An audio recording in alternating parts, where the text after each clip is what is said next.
உள்ளாட்சி தேர்தலுக்கு தயாராவோம், நாம் மாறுவோம், மாற்றம் தானாக வரும் என்று தனது நேரலையில் அண்ணாமலை தெரிவித்திருக்கிறார். பாஜகவிலிருந்து விலகிய நிலையில் அவர் அடுத்த அரசியல் இயக்கத்தை ஆரம்பித்திருக்கிறார். உறுப்பினர் சேர்க்கையும் தொடங்கியிருக்கிறார்.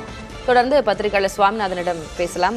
சுவாமிநாதன், இறுதி பார்வையாக எனக்கு ஒரே ஒரு கேள்வியோட நீங்க இதை சம்ம பண்ணிருங்க. கல்ட் பாலிடிக்ஸ், பிம்ப அரசியல இருந்து தமிழ்நாடு வெளியேறணும், வெற்று எதிர்ப்பு அரசியலை செய்ய மாட்டேன் அப்படின்றது, இது டைரக்டா முதலமைச்சர் விஜய்க்கான செய்தி அப்படின்னு பார்க்கலாமா? அப்புறம் அவருடைய அடுத்த கட்ட நகர்வுகள் அண்ணாமலையோடது என்னென்னவாக இருக்க போகிறது, என்ன எதிர்பார்க்கலாம்? இல்லை, அவர் விஜய் அவர்களுக்கு தான் நேரடி சவால் விடுகிறார். ஏன்னா இன்னைக்கு தமிழக அரசியல் களத்தில் நமக்கு நன்றாக தெரியும், அவர் கடந்த மாநில தலைவராக இருந்த காலகட்டத்திலும் அவர் எதிர்த்தது அல்லது அறிக்கைகளில் தீவிரப்படுத்தியது எல்லாமே அன்றைக்கு மாநிலத்தில் ஆளுங்கட்சியாக இருந்த திமுகவை தான். இப்போ மாநிலத்தில் ஆளுங்கட்சியாக இருக்கிறது தாவேகா. அந்த தாவேகா இளைஞர்கள் சக்தியால் வந்திருக்கிறது. அந்த இளைஞர்கள் பலத்தை நம்பிதான் அண்ணாமலையும் இப்பொழுது புதிய இயக்கம் ஆரம்பிக்கிறார். ஸோ அப்போ அவரை பொறுத்தவரை இப்பொழுது மிக முக்கியமாக அவருடைய கவனம் முழுவதும் தாவேகாவுக்கு எதிரான களமாடலில் தான் இருக்கும். ரொம்ப முக்கியமாக விஜய் அவர்களுக்கு எதிரான அரசியலை அவர் கூர்மைப்படுத்துவார். ஒரு இடம் சொல்றாரு, தமிழக மக்கள் புரிந்து கொள்ளும் மொழியில் ஒருபோதும் தேசிய கட்சிகள் பேசியதில்லைன்னு இன்னைக்கு.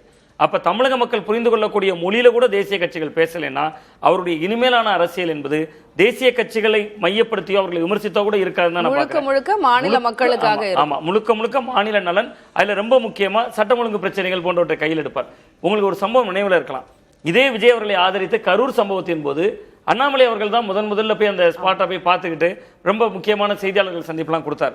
ஸோ இனிமேல் எப்படி இருக்க போகிறதுனா, விஜய் அவர்களுக்கு எதிரான தன்னுடைய அரசியலை கூர்மைப்படுத்த போகிறார். அதற்காகத்தான் ஒரு உள்ளாட்சி தேர்தலை கையில் எடுக்கிறாரு. உள்ளாட்சி தேர்தலில் கணிசமான அளவில் வெற்றியாளர்களை உருவாக்குவார். அது அண்ணாமலை அவர்களால் சாத்தியம் தான். ஏன்னா ஏற்கனவே அவங்களாம் பிஜேபியில் கிரவுண்ட் ஒர்க் பண்ணியிருப்பாங்க. இப்போ பழைய கல்லு புதிய மெத்தையிலேன்னு சொல்லுவாங்க, கிராம புதிய. அது மாதிரி கிட்டத்தட்ட அவர்கள் ஏற்கனவே அந்த மக்களால் அறிமுகமானவர்களாக இருப்பாங்க. அண்ணாமலை என்கிற ஒரு புதிய சக்தி ஒரு பெரிய சங்க் அப்படியே நகர போகிறது. அதனாலதான் உங்களுக்கு பாருங்க 2 லட்சத்தை நெருங்கி கொண்டு இருக்கிறது அப்படிங்கிறத பாக்குறோம். இதுல இன்னும் ஒரே ஒரு இது முத்தாய்ப்பா நீங்க முடிக்க சொன்னீங்க, ஒரே ஒரு பாயிண்ட் சொல்லி முடிக்கலாம்னு நினைக்கிறேன்.